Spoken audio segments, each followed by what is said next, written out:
We all have families. We live the way we want to live. We go on vacations, we party, we help each other out, but most importantly, we value each individual member. We are free to make decisions and choices, and we are not bound by external factors. We are not bound by our government. We are free to make certain choices, choose the jobs we have, the people we love, the places we travel.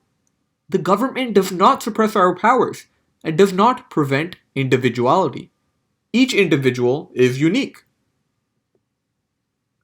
Most importantly, we are fortunate to not be living in a totalitarian regime that would suppress individuality, power, and memory among its citizens.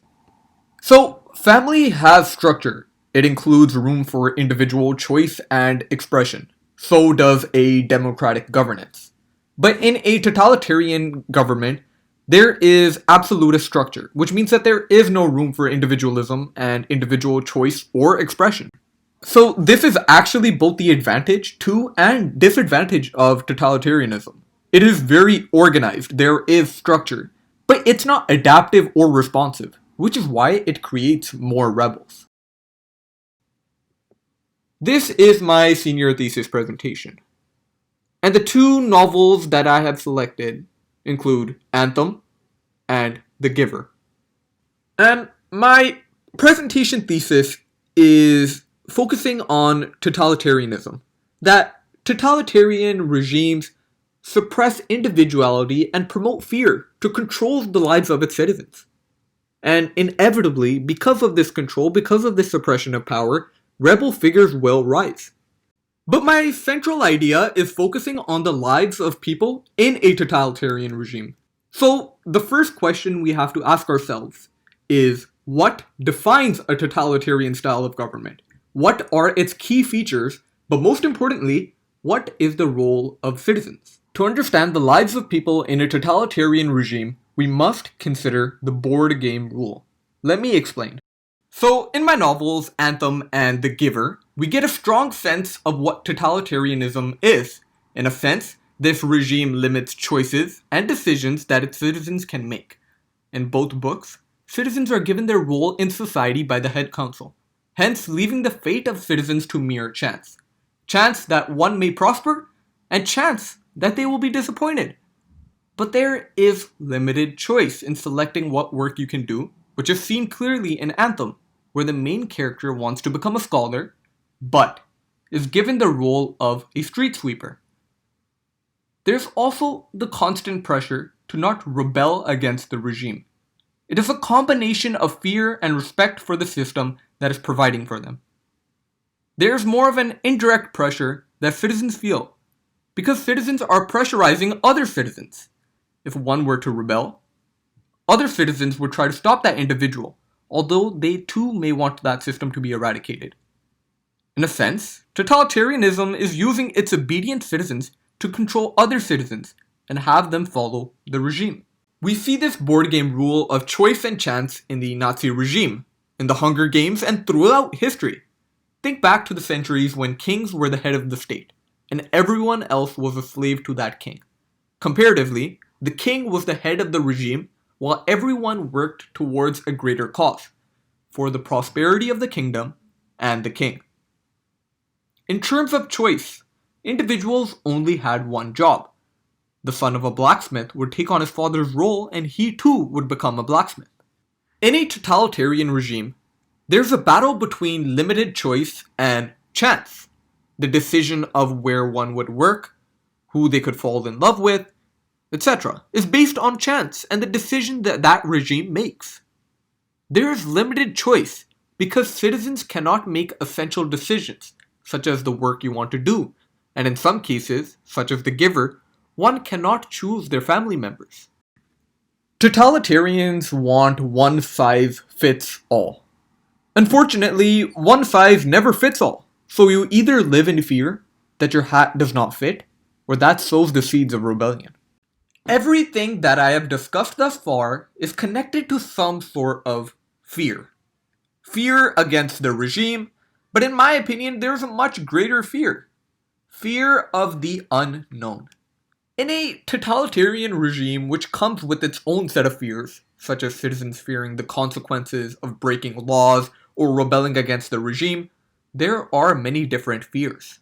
In Anthem, there is a fear of the uncharted forest. In The Giver, the regime fears its citizens from having memories.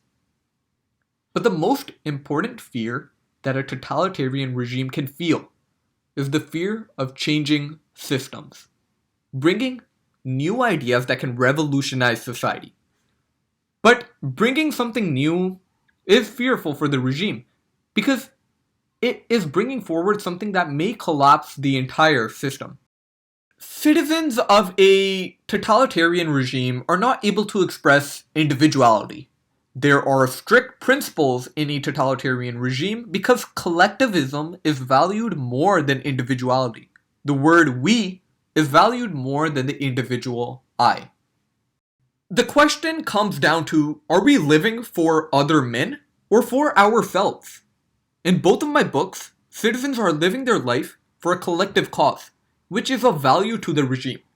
This cause, which may not be supported by others, must be accepted by everyone. People suffering from totalitarianism are living for themselves, but they are serving a certain purpose to help other men collectively, which connects back to the idea that citizens are given roles and jobs by the head of the regimes that contribute to a greater cause. But is living for the collective cause necessarily a bad thing? Well, it depends on the cause. Going back to the Nazi regime, well, in this case, the regime was bad. They had a collective cause, which was to eradicate Jewish people, because they believed that the Jewish were the cause to all of their problems. They sensed the benefits of eradicating Jews, but the cause was harmful for the Jewish people. Thus, a collective cause is bad if it is harming others, regardless of the number of followers supporting your cause. In Anthem, it is the suppression of choice, that you do not live for yourself, but for others. But what if that cause was for the greater good? Well, let's look at Gandhi. He sought independence for India and fought for the rights of all Indians. And all Indians supported this collective cause to improve their rights. When we look at Martin Luther King, he led Black Americans and asked for a just position for all Black Americans in society. Their cause was to speak against racial and economic injustice in the country that was directed at Black Americans. Overall, it is about having more sizes and not following a one-size-fits-all approach. And that is exactly what social justice movements do. They're about having more sizes. When there is so much control and suppression by a regime on its citizens, there will inevitably be an uprising, the rise of rebels. To fight for yourself, to not have to live for others, and to be able to see what others cannot see, or what trigger a rebellion. But I think that in every rebellion, there is a separation between that rebel and the regime. This separation is also a moment of learning for that rebel figure. In Anthem, it is the uncharted forest where the main character learns about individuality. In The Giver, it is Elsewhere, where the main character brings back memories to all citizens. And even in other films, such as The Hunger Games, District 13, where the rebellion grows bigger. Which is why we must ask ourselves, what is our collective cause? Is it for the better of society or for ourselves? Which is also why we must ask ourselves, is the regime suppressing power, individuality, memory? If this is the case, rebel figures will rise. And if the regime manages to address these issues and works towards a good cause, maybe that regime is not bad. Totalitarianism is not just a system of government, it is a way of thinking. Families don't function well in rigid systems, based on fears. Kids rebel. The collective cause has to give everyone voice and choice.